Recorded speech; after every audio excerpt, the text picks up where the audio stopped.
Hello दोस्तों, आज हम बात करेंगे गाय, कुत्ता, कौवा और चींटी क्यों हिंदू धर्म में महत्वपूर्ण माने गए हैं। इनको अन्न देने से क्या लाभ होगा, आखिर क्या है इनका रहस्य। प्रत्येक हिंदू घर में जब भोजन बनता है तो पहली रोटी गाय के लिए और अंतिम रोटी कुत्ते के लिए होती है। भोजन करने के पूर्व अग्नि को उसका कुछ भाग अर्पित किया जाता है, जिसे अग्निहोत्र कर्म कहते हैं। प्रत्येक हिंदू को भोजन करते वक्त थाली में से 3 ग्रास निकालकर अलग रखना होता है। यह 3 कोल या ग्रास ब्रह्मा, विष्णु और महेश के लिए या मनकथन के अनुसार गाय, कौवे और कुत्ते के लिए भी रखा जा सकता है। फिर अंजुलि में जल भरकर भोजन की थाली के आसपास दाएं से बाएं गोल घुमाकर अंगुली से जल को छोड़ दिया जाता है। अंगुली से छोड़ा गया जल देवताओं के लिए और अंगूठे से छोड़ा गया जल पितरों के लिए होता है।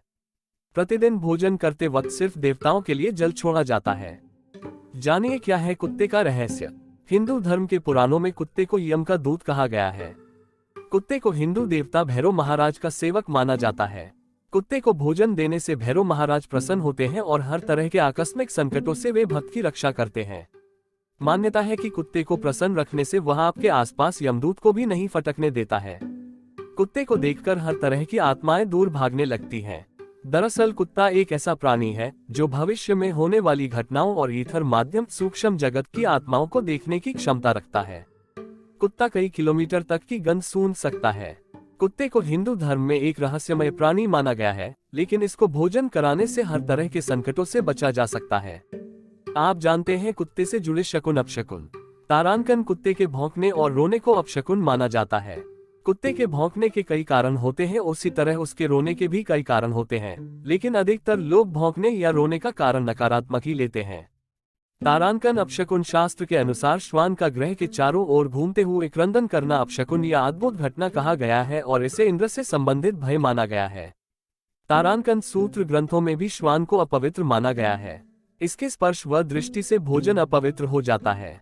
इस धारणा का कारण भी श्वान का यम से संबंधित होना है। तारांकन शुभ कार्य के समय यदि कुत्ता मार्ग रोकता है तो विषमता तथा अनिश्चय प्रकट होते हैं। तारांकन कुत्ते को प्रतिदिन भोजन देने से जहां दुश्मनों का भय मिट जाता है, वही व्यक्ति निडर हो जाता है। तारांकन अंत में कुत्ते के बारे में एक बात और, वह यह कि कुत्ता पालने से लक्ष्मी आती है और कुत्ता घर के रोगी सदस्य की बीमारी अपने ऊपर ले लेता है। तारांकन यदि संतान की प्राप्ति नहीं हो रही हो तो काले कुत्ते को पालने से संतान की प्राप्ति होती है। तारांकन ज्योतिषी के अनुसार केतु का प्रतीक है कुत्ता। कुत्ता पालने या कुत्ते की सेवा करने से केतु का अशुभ प्रभाव समाप्त हो जाता है। पितृपक्ष में कुत्तों को मीठी रोटी खिलानी चाहिए। जानिए कौवे का रहस्य। कौवे को अतिथि आगमन का सूचक और पितरों का आश्रम स्थल माना जाता है। पुराणों की एक कथा के अनुसार इस पक्षी ने अमृत का स्वाद चख लिया था, इसलिए मान्यता के अनुसार इस पक्षी की कभी स्वाभाविक मृत्यु नहीं होती। कोई बीमारी एवं वृद्धावस्था से भी इसकी मौत नहीं होती है। इसकी मृत्यु आकस्मिक रूप से ही होती है। जिस दिन किसी कौवे की मृत्यु हो जाती है उस दिन उसका कोई साथी भोजन नहीं करता है। कौवा अकेले में भी भोजन कभी नहीं खाता, वह किसी साथी के साथ ही मिल बांटकर भोजन ग्रहण करता है। श्राद्ध पक्ष में कौवे का बहुत महत्व माना गया है। इस पक्ष में कौवे को भोजन कराना अर्थात अपने पितरों को भोजन कराना माना गया है। शास्त्रों के अनुसार कोई भी क्षमतावान आत्मा कौवे के शरीर में स्थित होकर विचरण कर सकती है। कौवे को भोजन कराने का लाभ। भादौ महीने के 16 दिन कौवा हर घर की छत का मेहमान बनता है। ये 16 दिन श्राद्ध पक्ष के दिन माने जाते हैं। कौवे एवं पीपल को पितृ प्रतीक माना जाता है। इन दिनों कौवे को खाना खिलाकर एवं पीपल को पानी पिलाकर पितरों को तृप्त किया जाता है। विष्णु पुराण में श्राद्ध पक्ष में भक्ति और विनम्रता से यथाशक्ति भोजन कराने की बात कही गई है। कौवे को पितरों का प्रतीक मानकर श्राद्ध पक्ष के 16 दिनों तक भोजन कराया जाता है। माना जाता है कि कौवे के रूप में हमारे पूर्वज ही भोजन करते हैं। कौवे को भोजन कराने से सभी तरह का पितृ और कालसर्प दोष दूर हो जाता है। कौवे के शकुन अपशकुन। तारांकन शनि को प्रसन्न करना हो तो कौवों को भोजन कराना चाहिए। तारांकन घर की मुंडेर पर कौवा बोले तो मेहमान जरूर आते हैं। तारांकन कौवा घर की उत्तर दिशा में बोले तो घर में लक्ष्मी आती है। तारांकन पश्चिम दिशा में बोले तो मेहमान आते हैं। तारांकन पूर्व में बोले तो शुभ समाचार आता है। तारांकन दक्षिण दिशा में बोले तो बुरा समाचार आता है। तारांकन कौवे को भोजन कराने से अनिष्ट व शत्रु का नाश होता। अब बात करते हैं गाय से जुड़े रहस्यों के बारे में। गाय का थलचर जंतुओं में सबसे ऊंचा स्थान है। पुराणों के अनुसार गाय में सभी देवताओं का वास माना गया है। गाय को किसी भी रूप में सताना घोर पाप माना गया है। उसकी हत्या करना तो नर्क के द्वार को खोलने के समान है, जहां कई जन्मों तक दुख भोगना होता है। हिंदू धर्म में गाय को क्यों पवित्र माना जाता है? गाय ही व्यक्ति को मरने के बाद वैतरणी नदी पार कराती है। भारत में गाय को देवी का दर्जा प्राप्त है। गाय के भीतर देवताओं का वास माना गया है। दिवाली के दूसरे दिन गोवर्धन पूजा के अवसर पर गायों की विशेष पूजा की जाती है और उनका मोर पंखों आदि से श्रृंगार किया जाता है।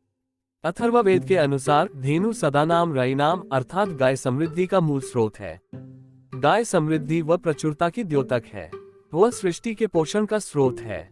वह जननी है। गाय के दूध से कई तरह के प्रोडक्ट उत्पाद बनते हैं। गोबर से ईंधन व खाद मिलती है। इसके मूत्र से दवाएं व उर्वरक बनते हैं। गाय इसलिए पूजनीय नहीं है कि वह दूध देती है और इसके होने से हमारी सामाजिक पूर्ति होती है। दरअसल मान्यता के अनुसार 84 लाख योनियों का सफर करके आत्मा अंतिम योनि के रूप में गाय बनती है।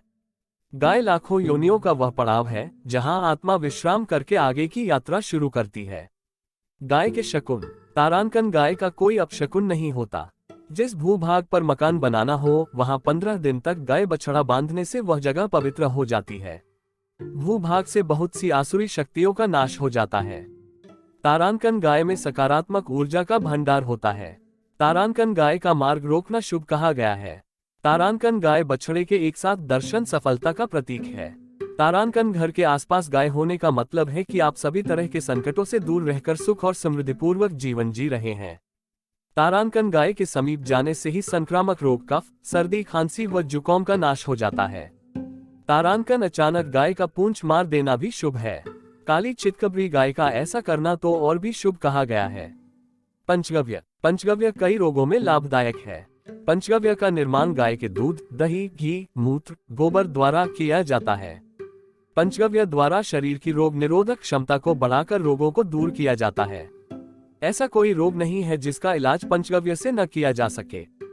चींटी का रहस्य। दोनों ही तरह की चींटियों को आटा डालने की परंपरा प्राचीन काल से ही विद्यमान है। चींटियों को शक्कर मिला आटा डालते रहने से व्यक्ति हर तरह के बंधन से मुक्त हो जाता है। तारांकन लाल चींटियों की कतार मुंह में अंडे दबाए निकलते देखना शुभ है। सारा दिन शुभ और सुखद बना रहता है। तारांकन जो चींटी को आटा देते हैं और छोटी छोटी चिड़ियों को चावल देते हैं, वे वैकुंठ जाते हैं। तारांकन कर्ज से परेशान लोग चींटियों को शक्कर और आटा डालें। ऐसा करने पर कर्ज की समाप्ति जल्दी हो जाती है। अंत में गाय को खिलाने से घर की पीड़ा दूर होगी। कुत्ते को खिलाने से दुश्मन आपसे दूर रहेंगे। कौए को खिलाने से आपके पितृ प्रसन्न रहेंगे। पक्षी को खिलाने से व्यापार नौकरी में लाभ होगा। चींटी को खिलाने से कर्ज समाप्त होगा और मछली को खिलाने से समृद्धि बढ़ेगी। धन्यवाद। आपका दिन शुभ हो।